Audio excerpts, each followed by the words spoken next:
So hello, welcome to tonight's Tidy Chat, all about surrendering your type A tendencies and perfectionist tendencies because they might not be serving you in all ways. So for instance, I used to be really rigid and that was helpful in some ways. So I lived by the book, I followed the rules, I was an overachiever, went above and beyond. And that did serve me well for school and for internships and for the grades and all of that stuff. But there were definitely times where it was obvious that my rigidity and my lack of being able to flow was not serving me in any way. So I had this pattern for so many years that I would let any change in plans ruin my entire day.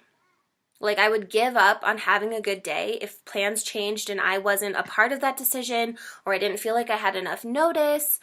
It's like I would just shut down. I didn't even allow myself the chance to manage my emotions. I would just be like, oh, messed up this one, try again tomorrow. I can remember this thing that was happening really frequently in my relationship with my, at that time, fiance.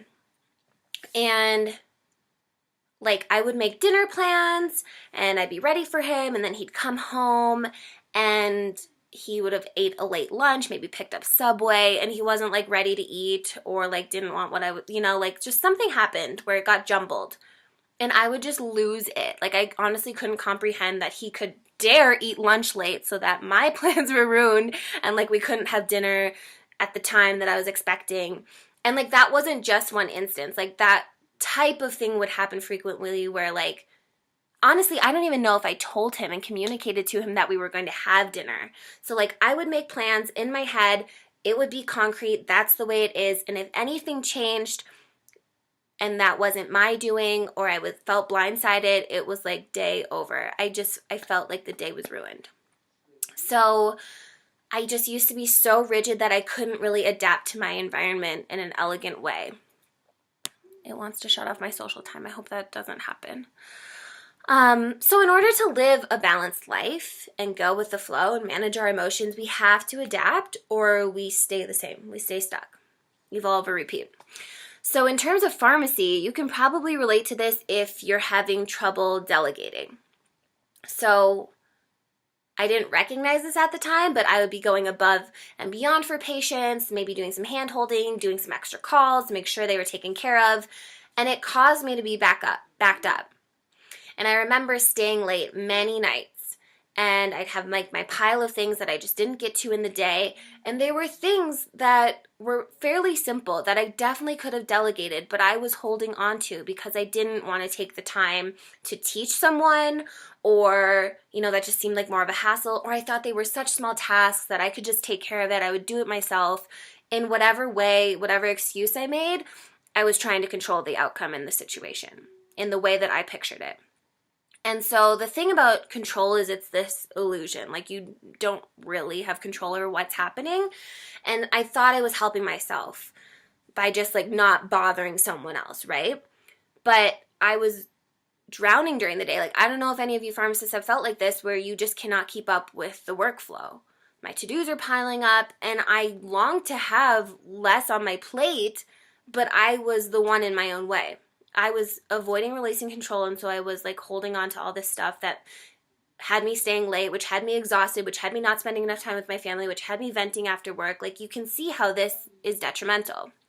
So learning to release will actually open you up for something better. There's only so much you can do until a point where you're okay, this is time to let it go. And you can feel that because it feels like pressure, right?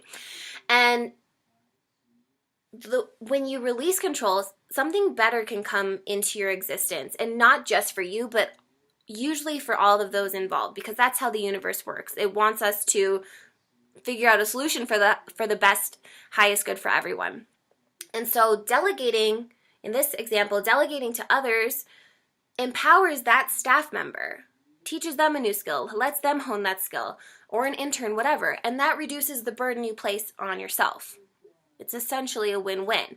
But when we're afraid of not controlling the outcome, we think that it's going to be a whole scenario. We might attach some stories to it, as we've been talking about this week. And so like the fear really keeps us from doing this new thing and trying something and giving it a go and releasing that control. So people come to me and they say that they want to be detached from work and the stress of work on their days off and after work when they're at home, but they fail to release like the worrying and the energetic ties that they have on trying to will an outcome.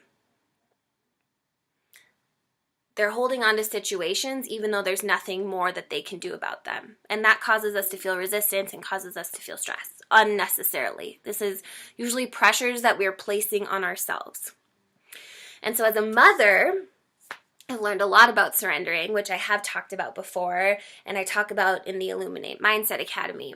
And so basically a more simple example that I learned was that I just couldn't get everything done in a day like I used to without having Rex. I just had to simply let that go. If I wanted the family time, if I wanted to feel nourished and spend time for myself, like sometimes there's just things that don't get done in a day. And you can decide what those are. Those are the things you have control over is what you put focus on and what you think can go to the next day, whatever, how you delegate, how you prioritize. But there is this learning to let go.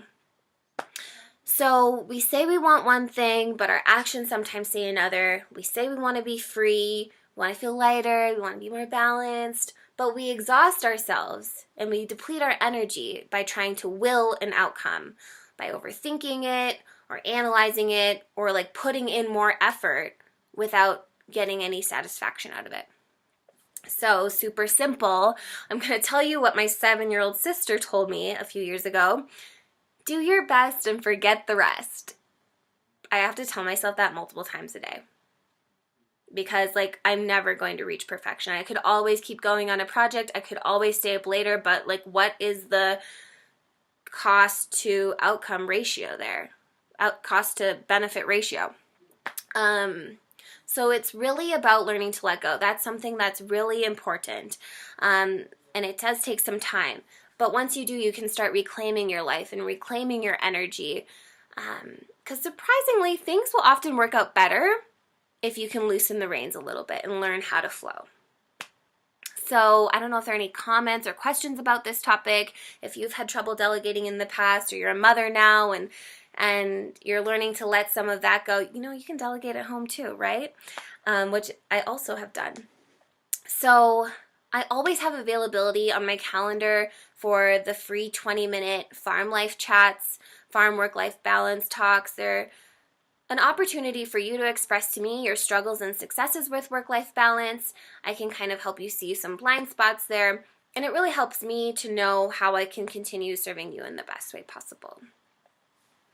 So if there aren't any questions or comments, I'll just ask all of you to share this with a farm friend or a healthcare professional who you think might need to hear this.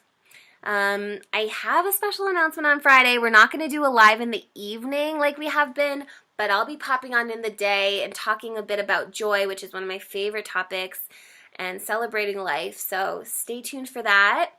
That's all I have. So have a great rest of your week and big love, and I'll talk to you on Friday.